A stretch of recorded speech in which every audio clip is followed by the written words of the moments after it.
Bismillahirrahmanirrahim.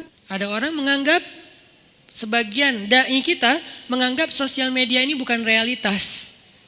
Menganggap sosial media ini hanya sekedar sebuah hiburan saja. Sebuah entertain, sesuatu yang gimmick.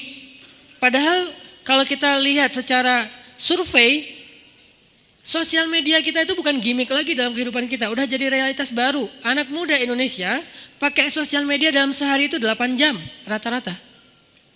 Sehari pakai sosial media 8 jam rata-rata. Ustadz, kurang lebih. Berarti bukan anak muda Ustadz. Ustadz juga sama. Iya. Saya kan anak muda, katanya. Artinya kita tuh pakai, mau saya, mau ustadz-ustadz yang lain, pakai sosial media itu nggak kurang dari 2 jam sehari loh. Dan rata-rata ternyata menurut survei tahun 2018, 8 jam, nggak tahu 2019 mungkin udah naik. Artinya itu kehidupan baru kita, sosial media. Dan di sosial media kan kita nggak pasif ya, cuman ngelihat doang postingan orang. Minimal aktifnya apa? Nge-like. Minimal aktifnya lagi apa? Komen. Kalau nggak komen, nge-like komen. Nge-like komen tuh bikin sebuah dinamika. Ada komen kontroversi, di like.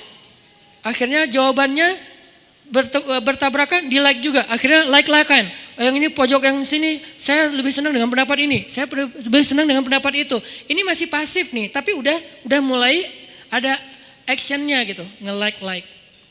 Nanti lebih aktif lagi, nggak nge-like doang, dia ikut komen. Yang lebih aktif lagi, komennya itu banyak. Di scroll aja komennya. Terus lebih aktif lagi, komennya itu terus ada. Nggak banyak tapi ada terus. Komen lagi, di satu postingan komen supaya dia kebaca terus. Jadi kayak top komen gitu. Lebih aktif lagi, repost. Lebih aktif lagi, nge-head. Semua ini adalah realitas baru dalam kehidupan kita, yaitu realitas kehidupan sosial media. Apakah itu tidak ada akhlak untuk kita jadikan sebagai panduan kita bersosial media yang dibahas di atas mimbar? Sehingga yang di atas mimbar dibahas hanya akhlak-akhlak yang umum, yang mainstream, dan kurang aplikatif, kurang realistis dengan kehidupan kita. Pemikiran seperti inilah yang dibutuhkan dalam dakwah. Sehingga ketika kita bahas apapun, kita harus tahu realitasnya. Oh, di sini nih. Masalah sosial media, akhlak bersosial media. Kesannya membahas akhlak bersosial media itu nggak penting. Lebih penting membahas akhlak Nabi dan para sahabat. Padahal sama aja sebetulnya. Akhlak Nabi dan para sahabat, akhlak bersosial media. Kira-kira mana lebih penting? Sama, karena akhlak bersosial media ujung-ujungnya teladannya adalah akhlak Nabi dan para sahabat. Emang ada sosial media di zaman dulu? Bukan sosial media kayak sekarang. Sosial medianya masih model yang konvensional. Sosial media mereka pasar. Sosial media mereka nadi. Nadi itu tempat nongkrong kalau bahasa sekarang. Sosial media mereka adalah jalan. Karena di jalan mereka suka berkumpul. Sosial media mereka adalah komunitas-komunitas. Itulah sosial media mereka. Tetapi akhlak dalam bersosial media udah ada sejak zaman Nabi. Lagian walaupun ini dengan model yang baru, tetapi sebetulnya realitasnya nggak terlalu jauh berbeda. Karena kita berinteraksi dengan manusia juga, bukan dengan mesin. Bedanya agak kurang agak lebih ngerasa free, nggak ada beban karena nggak ngelihat wajah orang. Kita mau komen itu nggak ngelihat raut wajah dia itu jadi cemberut, jadi sedih, jadi kita jadi agak kurang empati. Bebas aja komen, nggak tahu efeknya gitu kan? Kan efeknya nggak kelihatan. Kecuali kita fit call, baru kelihatan efeknya. Itu pun kalau lancar sinyalnya. Kalau lancar sinyalnya putus-putus. Kita lagi nyindir-nyindir, dia senyum. Padahal dia senyum yang pembicaraan yang sebelumnya. Udah beda lagi gitu kan ya. Ini menunjukkan bahwa ada banyak sekali pembahasan tentang akhlak yang perlu kita bahas. Dan saya merasa sangat sedih. Ketika kemarin saya baru pulang dari Tanah Suci, saya melihat kenapa ya di tempat Rasul lahir, di tempat Rasul wafat, negara yang 2 kotanya lah Rasul di situ lahir dan di satu kota lagi Rasulullah wafat. Di situ ada kuburan para sahabat, kayak di Baqi itu ada 10.000 sahabat dimakamkan di Baqi. 10.000 sahabat lebih menurut Imam Malik. Kemudian di sekelilingnya ada kuburan-kuburan orang-orang keren. Di Mekah ada kuburan Khadijah, nanti di Madinah ada kuburan Aisyah, ada kuburan Hamzah di daerah Uhud, dan seterusnya. Ada kuburan Imam Malik juga di sana.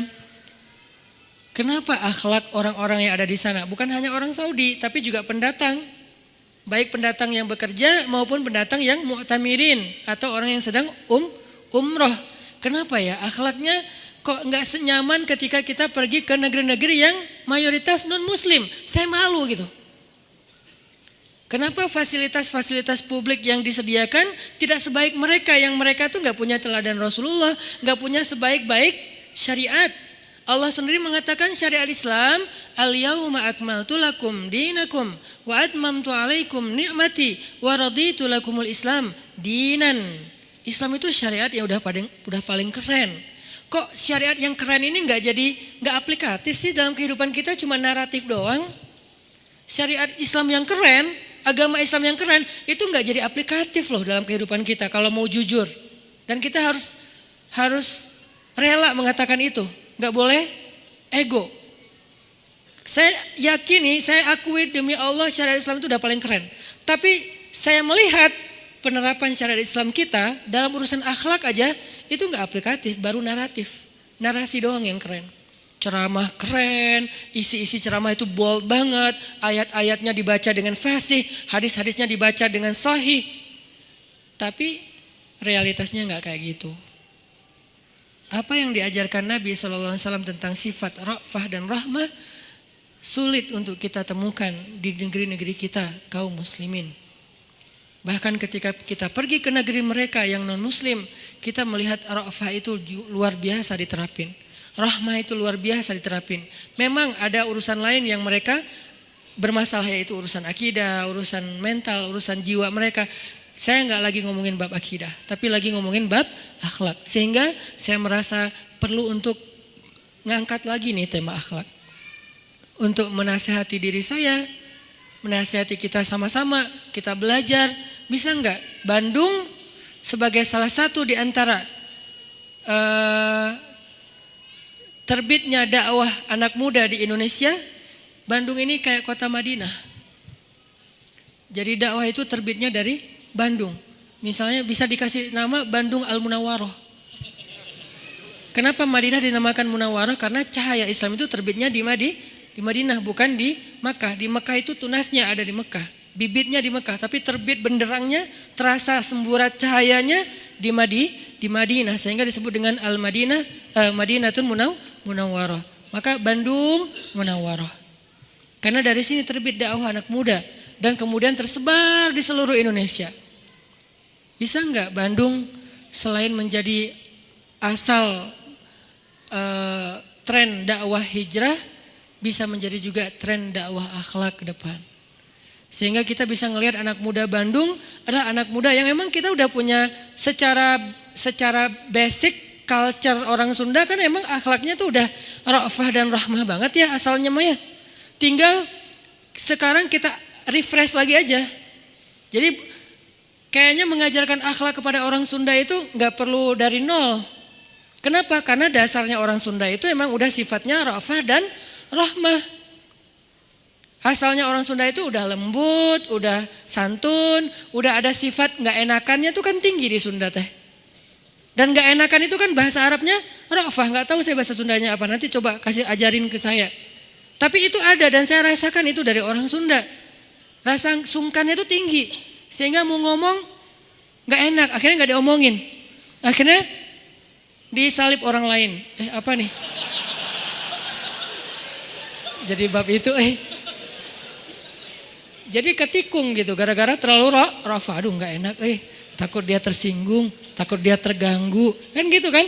Orang Sunda kan banyak ngerasa sungkannya. Dan rasa sungkan itu dalam Islam disebut ra'fah. Dan Allah itu maha ra'fah, namanya ra'uf. Allah itu ar-ra'uf, dari kata ra'fah, sangat tidak enakan. Maksudnya Allah itu nggak enak hati. Kalau kita terjemahin bebas, kalau ngelihat hambanya berdoa terus nggak dikabulkan, itu Allah tuh nggak enak hati. Maksudnya malu gitu. Berarti kan ra'fah. Dan orang Sunda dasarnya punya sifat itu, sehingga untuk menginstall akhlak Islam kepada orang Sunda, Saya pikir nggak harus dari awal. Kita hanya perlu merefresh dan kita akan menemukan banyak sekali kesamaan antara ajaran akhlak Islam dengan culture kesundaan kita. Wah ini mah di Sunda gini, ini mah di Sunda gini. Jadi tinggal kita refresh saja. Sehingga saya percaya kota Bandung ini, Jawa Barat ini bisa jadi salah satu contoh akhlak sosial yang ideal. Jadi orang kalau mau belajar akhlak Islam itu mungkin saat ini belum bisa datang ke Madinah. Mau belajar tentang akhlak Islam belum bisa datang ke Mekah. Dulu ya, sekarang enggak. Mau belajar akhlak tentang Islam, datanglah ke Bandung. شكرا يا ربي شكرا هديت قلبي شكرا